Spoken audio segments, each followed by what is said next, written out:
Nice to see you. It's such a warm, beautiful thing being here, being here together. The comment I put out for this is a little story where a philosopher comes along and says, speech is a matter of subject and object. Silence is a matter of subject and object. How do I go beyond subject and object? And the teacher said, I'm always thinking of the lakes in spring. Partridges are singing among the fragrant blossoms. So there we are. That's how you go beyond subject and object. And so the Zen answer to philosophy. But it's sort of deep, because something is deeply in us. Our love of the world, really. Yeah. Unexpected help along the way is my theme. And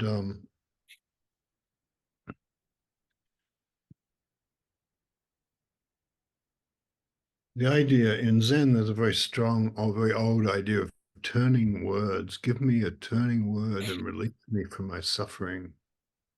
In some case, a person was trapped as a fox for 500 lives. Very unpleasant if it happens to happen to you.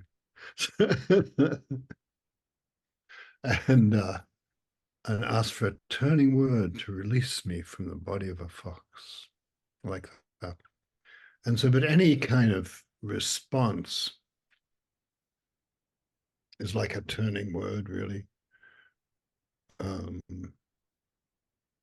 We were talking to Alison. I had dinner with a friend who's not really a Buddhist, but has a contemplative bent, and he was with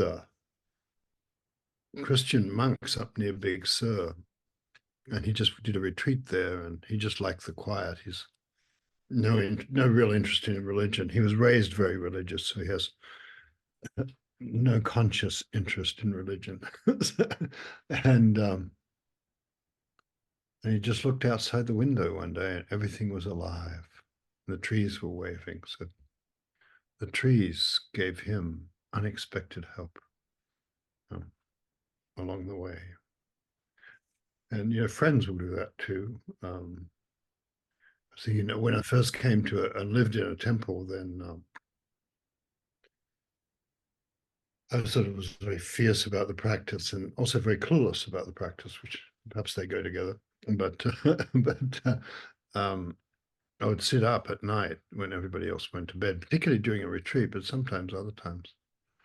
And I would always try to sit up till dawn, but I always started falling asleep long before that.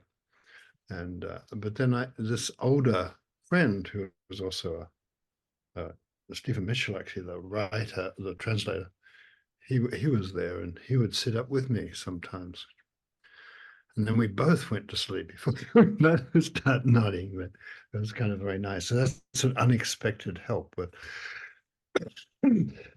it wasn't that it gets you in line, but it encourages you. Unexpected help encourages you. And so we don't have to growl at the world so much. Always a good thing not to growl at the world. Somewhere in Northern California, there are these little fat sparrows, which I've always thought of sparrows as being I used to think of sparrows being uninteresting people, but these are little fat and they have a golden streak that gets more and more gold. It's on their forehead and gets more and more gold as summer goes on. And and they sing. They have a tiny little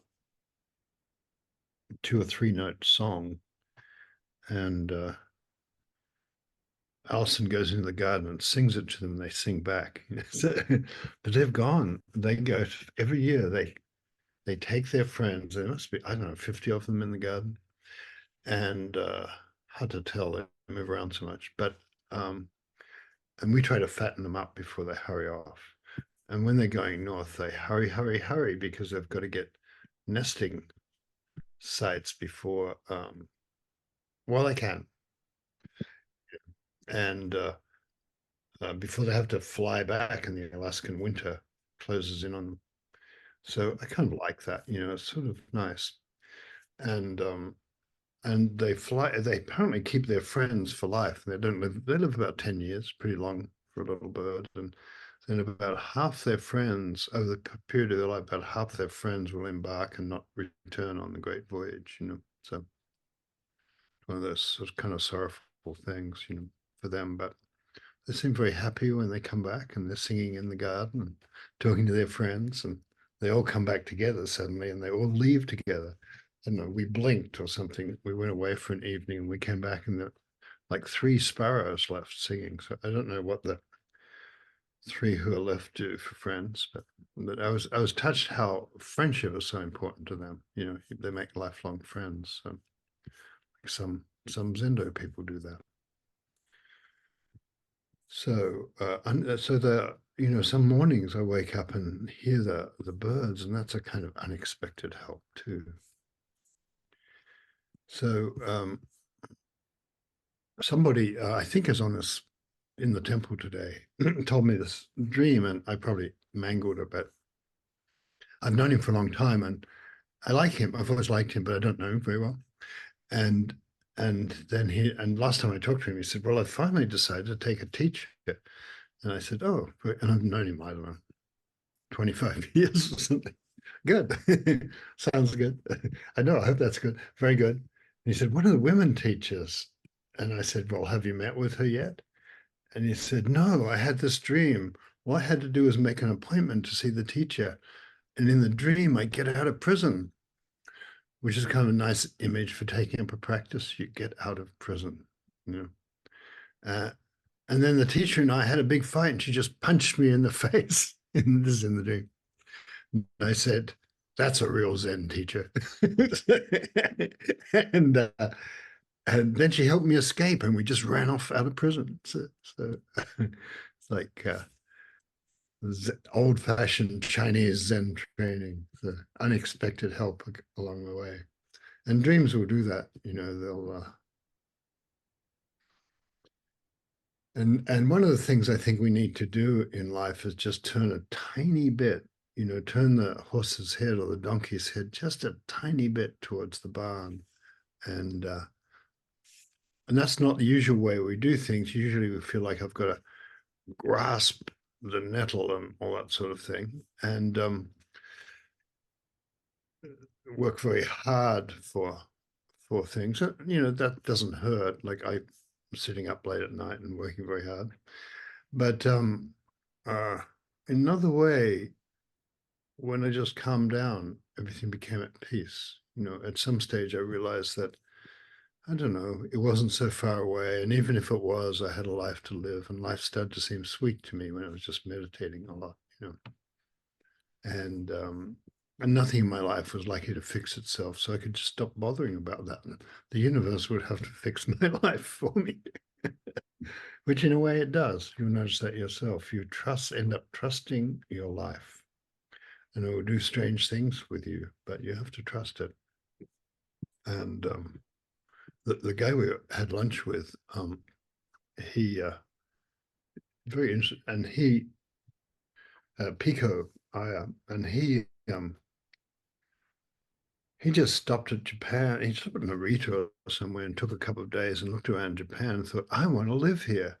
And this was many, many years ago. So he just moved there. It was that coincidental. He just moved there, and now he's lived there forever. His parents had a place in Santa Barbara because one of them was teaching in Santa Barbara, UC. And so he still has a place and still comes to Santa Barbara a lot, which is where we have lunch with him. But I thought it was rather nice. So you just stopped off the airport for a couple of days and thought, "That's it. I'll just move." So that's unexpected help is like that. And um, and here's another example from the tradition. Uh, This is Xuanxia, one of the great old Chinese masters. He lived in way out in the provinces, and he thought, well, there's no help for me here. I'll have to go somewhere and find a real teacher. And so he lived in Fujian, and he went on pilgrimage to visit masters in other parts of China where they had real Zen, you know. And when he reached the top of the mountain pass at the border of Fujian, his home province, as he was about to leave, he stumbled and hurt his toe. And he cried out in pain and had a deep awakening experience. It really hurts. And plus, you feel like an idiot. But it's also rather interesting that his home province didn't let him leave to go to find a teacher. He had to be his own teacher.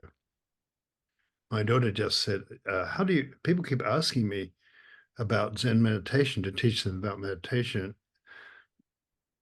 I don't know how to do. Nobody taught me how to do that, and I don't know how you start a Zendo or anything like that. But now she's finished her PhD. She thinks, "Oh, well, I could do that." And I said, "That's a kind of Zen thing. You think you need a teacher, and you think you need a temple, but you turn out to be the teacher in the whole temple." She said, "Yeah, that's a Zen thing." So that's what it's like. That's what I did. I started a temple and lived in a tiny apartment, and there was an outside veranda, and I would do Doksan out on the veranda, and then the tiny apartment had room for about 3 people to sit. So unexpected help along the way. So yeah, that and these stories about after he hurt his toe, Xuanxia said, Bodhidharma didn't come to China to teach after all. Like, he's already here. It's rather lovely. The One of the people on John Joseph's show, a psychiatrist, and I'm sure I've told this before, but it fascinates me, so I'm going to inflict it on you again. And he somebody said, his friend said, you got to go see Ramdas, and Ramdas had a stroke, and he wasn't that coherent all the time. And he thought, I don't know, I'm a medical doctor, you don't think. And no, you've got to go see him. So he went to see Ramdas, and he explained what he was doing, and he's now a psychiatrist. And he said, so Ramdas said, so you're the Buddhist shrink, hey? And he wasn't sure if this was a put down or not, but he said, oh, I guess so. And Ramdas said, do you tell them they are already free? You are already enlightened. It's kind of nice. Bodhidharma didn't come from India. You here in your temple here that we can all see, and we can see everything you have here, the bed behind you, whatever it is. I like the dog jumping on the bed earlier. But so this is already the sacred temple you're in. You are the sacred master. Me with my made up, don't even have a bell. And as I said, so I, yeah, I just put I can't even see my altar. I just painted a quick dragon calligraphy, and then I put a couple of really nice little, tiny little Buddha figures that a friend in Japan gave me. And that's a temple, it's more than you need actually, but sort of good enough. Yeah. So, and there's another, I don't know, one of those funny, sometimes unpleasant experience turn into awakening because I don't think because they're especially valuable, but they're especially where we're not looking. And I think awakening comes from some direction we don't know where. So there's not much use, although I did, setting off to find it. the way Swansha did. I'm going to travel all over looking for great teachers, because it could come from any direction. So the direction you go might be the wrong direction. You know? And I don't know, is that true or not? The I found a good thing about doing a lot of meditations. That's why we have an open temple. You can get in the, what the alchemists called the vessel or the alembic, where the, you know, things catch fire or they get turned to the water, gets steamed, or if the pressure happens, you know. And when you meditate a lot, there's like something happens. At first, it seems like pressure and you're confined, like the prison in my friend's dream. But then suddenly you're freer, and and in the vessel for me,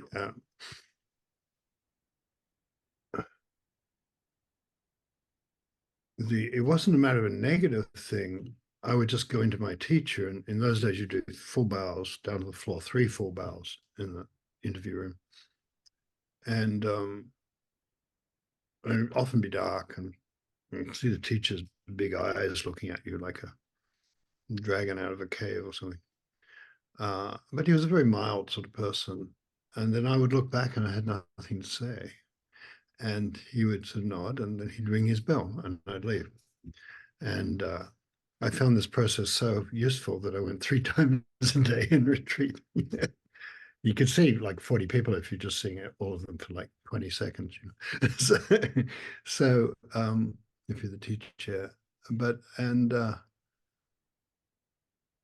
teacher rang a bell and I left. But there's something I could tell, something, you're in a process in some way. You've put yourself on the way, and it may not matter that much, but it's certainly not about any information your teacher would give you. So that was the important thing for me.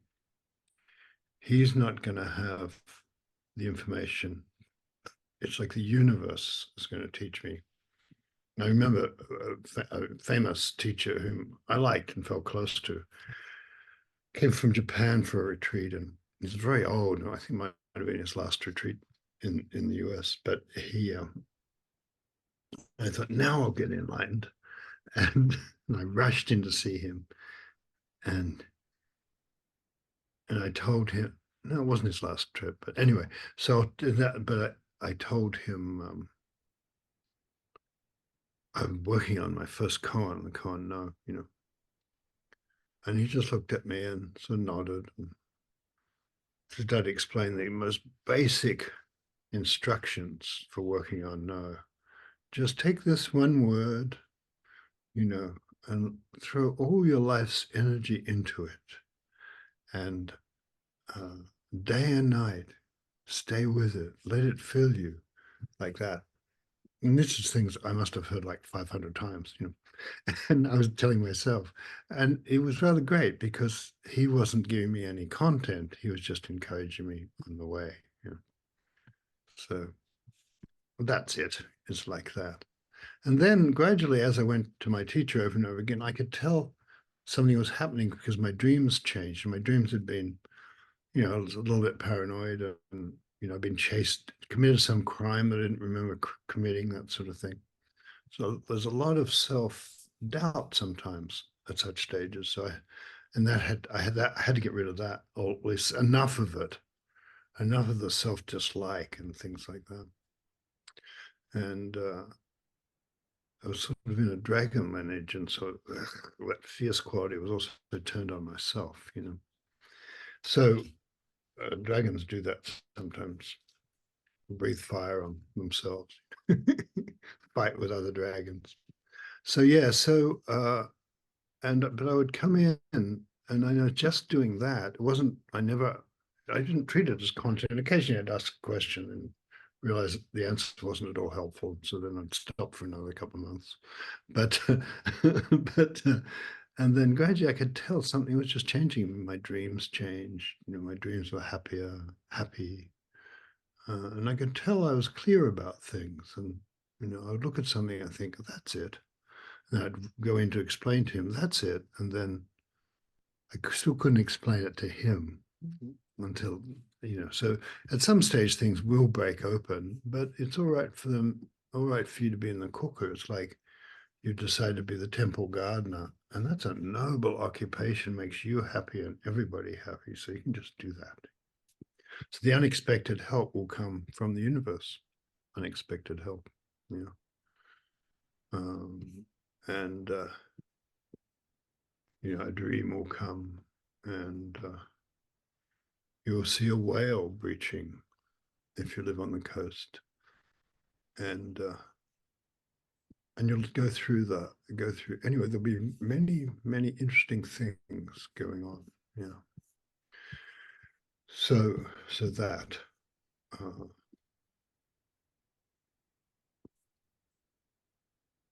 Yeah. And the healing just happens. I don't know why the healing happens, but I suppose it's like in my friend's dream where you and the teacher both run away from prison. So there you are, run away from prison. There are a lot of stories about going to far places to seek the Dharma. And sometimes it works, in a way, I suppose it worked for me because I went to the most unlikely place to seek the Dharma, and I got stuck there. I got stuck with it. And wasn't a bad thing. Turns out to be, one of my friends says, turns out this is what you did with your life. Teach the Dharma. Yes, it does. That's not something I would have expected. So yeah. I wanted to read a poem by Tranströmer, and it was a difficult time in Sweden because the Nazis, it was during the war, and it was a kind of way to trust his life. It's called Allegro, which he was a very good musician and very much in love with music. Allegro, which is the sprightly, lively movement. After a black day, I play Haydn, and I feel a little warmth in my hands. The keys are ready, kind hammers fall. The sound is spirited, green, and full of silence. The sound says that freedom exists and someone pays no tax to Caesar. I shove my hands in my Haydn pockets, and like a man who has come about it all, I raise my Haydn flag. The signal is we do not surrender, but want peace. The music is a house of glass standing on a slope. Rocks are flying, rocks are rolling. The rocks roll straight through the house, but every pane of glass is still whole. The rocks roll straight through the house, but every pane of glass is still whole. So that's Tranströmer with his Haydn pockets and his Haydn flag. Alison, do you have anything you'd like to say? Well, I keep thinking all through the meditation, this backpacking trip that I took I was sort of walking the steps of it again. And it was about, I don't know, maybe about a dozen years ago. And I took a solo backpack trip in the High Sierra where I started out at Bishop Pass and hiked south. I don't know, maybe not that many miles, maybe like 60 miles or something, but it was through, I think I had 4 11,000-foot passes in that trip. And when I got out, I hiked north to south. And so when I hiked out of Kearsarge Pass around Lone Pine, I had to then make my way somehow from the trailhead back to where my car was. And money really can't help you in those kinds of situations because the nearest store or bus or taxi or something was down in Lone Pine, which was a number of miles away still, but there's a trailhead there, and I knew that there would be people coming out of their backpacking trips, and I could easily, in my own mind, hitch a ride, hitchhike. And I had left all my money and all my ID and everything in my car way back at Bishop, thinking, I just want to not have any extra weight because I couldn't use those things anyway. So I hike out and make it all those miles through all those passes. And I get down to the parking lot and there's tons of cars. So I'm really optimistic as I'm doing those last switchbacks down. And there's lots of people there, but they're all going in. They're all taking off on their backpacking trip. So there's no ride. And I figure, I'll just sit and wait. So I sit down in the parking lot and I just watch the trailhead, the switchbacks, people coming out. And the first person that comes out is this guy who is, he gets closer and closer, he's carrying a banjo. And he's sort of plucking a few of the strings, and he's wearing Birkenstocks, which is not the usual hiking gear. And he eventually comes by and we start chatting. It turns out he was a ranger at Manzanar, and he'd taken, like 3 or 4 days off, and he'd gone backpacking. And he also had no car, and he had the same plan to wait for someone. So we sit and he's telling me stories about Manzanar and sort of plucking on his banjo. And the next people we see coming down the trailhead were just as unlikely. These 2 young girls, and one of them was wearing a bright magenta miniskirt with some kind of polka dot shirt. And I can't remember what turned out to be her sister was wearing. But what the back of one of their backpacks had this brilliant yellow duct tape, like all over the backpack. And as they get closer, it turns out that they had planned to take the exact same trip I just took, except they were going to go south to north and end up at Bishop Pass. But unfortunately, the previous night, they had had this plan that they'd found something called, well, there's bears around, this year there's lots of bears. So you have to deal with the bears and what to do with your food and all of this. So they had something called this bear-proof Kevlar line with which they'd tied their backpacks to a rock, figuring it's safe. And in the middle of the night, they heard these sounds, and they take their flashlights and they shine and they see this huge bear just ripping the Kevlar line like it's,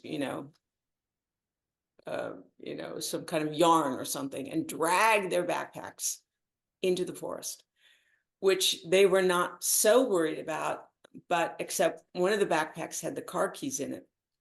And they were very concerned about the car keys. So in the morning, they finally get out of their tent, they locate the backpack with the keys, and all the food's gone. But they have the yellow duct tape, so they duct tape their backpacks back together again and hike out. And so this is their story, and they are, and we asked if we could get a ride since they have to go back to town and get new backpacks and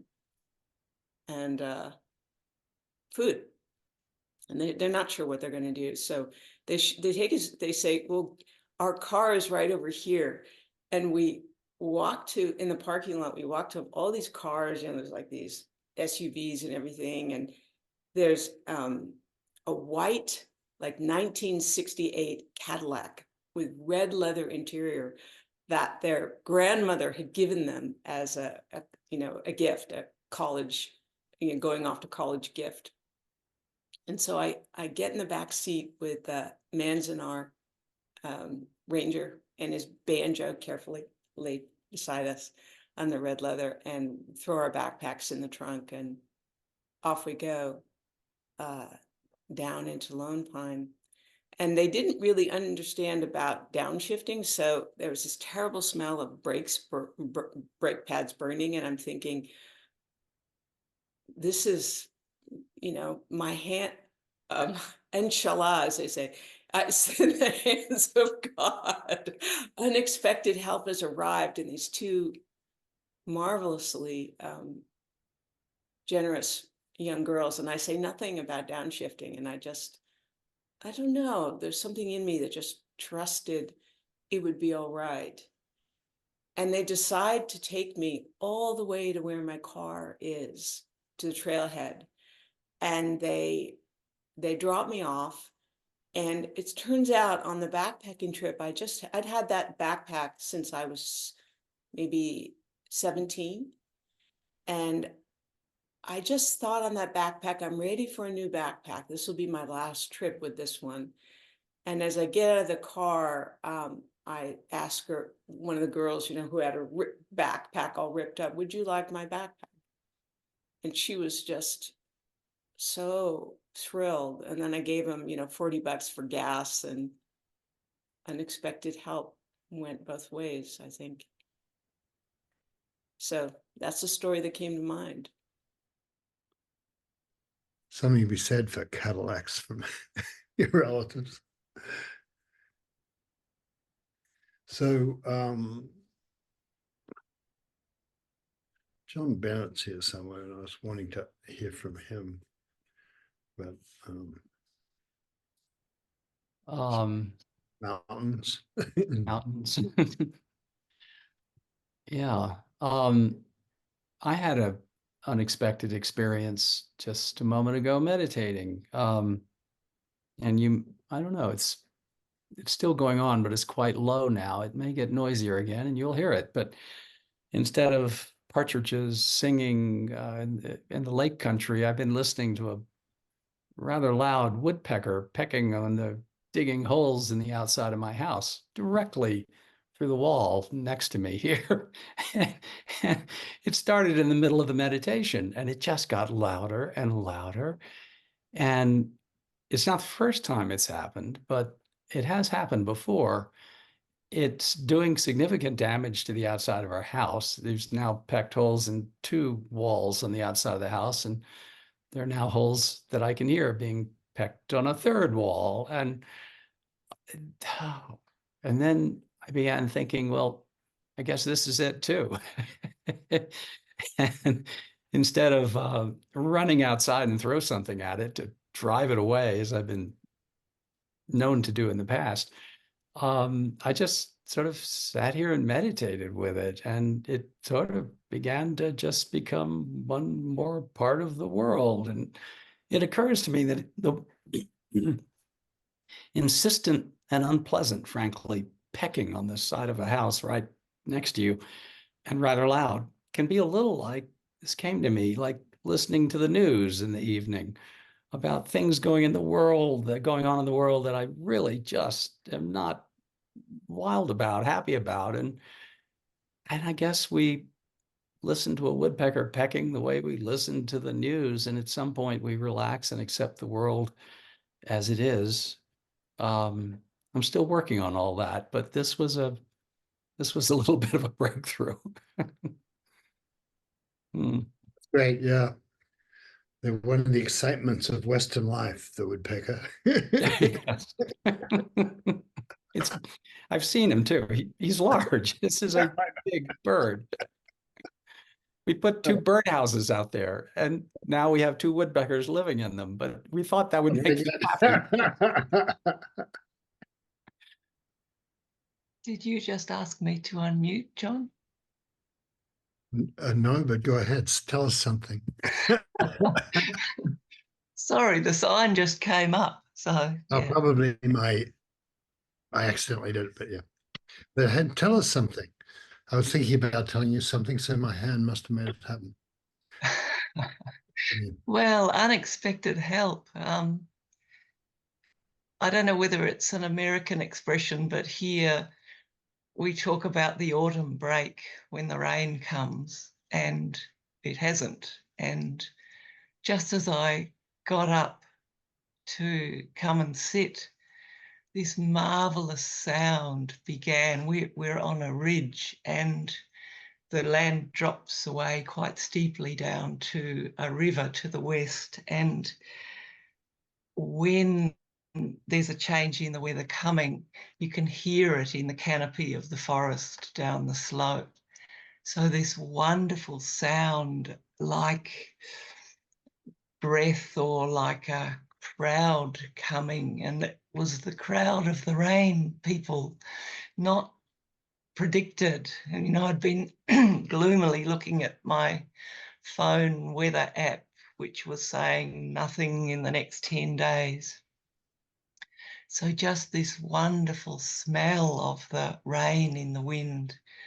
And then as we settled to sit, the rain beginning on the roof, and somehow the pipe just seemed to be the perfect embodiment of that experience. And something about, even though it was a spring song, just an absolute reminder of the fact that even in autumn, the two lovers are still talking, that wedding is still happening. So, yeah, wonderful. Thanks. Thank you very much. Amanda Iker, do you have anything you'd like to say?